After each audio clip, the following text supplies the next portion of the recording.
આજે હું તમને મથુરા નગરી વિશે વાત કરવા જઈ રહી છું. ત્યાં ઉગ્રસેન અને દેવતનું શાસન હતું. ઉગ્રસેન મોટા ભાઈ હોવાથી તે મથુરા નગરીના રાજા બને છે. ઉગ્રસેનને એક પુત્ર હતો, તેનું નામ કંસ હતું, અને દેવતની એક પુત્રી હતી જેનું નામ દેવકી હતી. બંને સગા ભાઈ બહેનો ન હોવા છતાં પણ સગા ભાઈ બહેનો જેવો જ પ્રેમ હતો.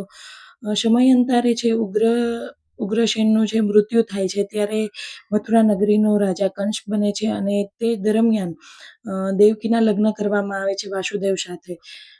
જ્યાં એક સમયાંતર જતાં જ એક ભવિષ્યવાણી કરવામાં આવે છે અવકાશવાણી દરમિયાન. એવું કહેવામાં આવે છે કે દેવકીના 8મા પુત્ર કંસનો વધ કરશે. આ સાંભળીને જ કંસ છે એ તેમની પિતરાઈ બહેન દેવકી અને વાસુદેવને છે એ કાળાવાસની જેલમાં છે બંદી બનાવી લે છે. ત્યારે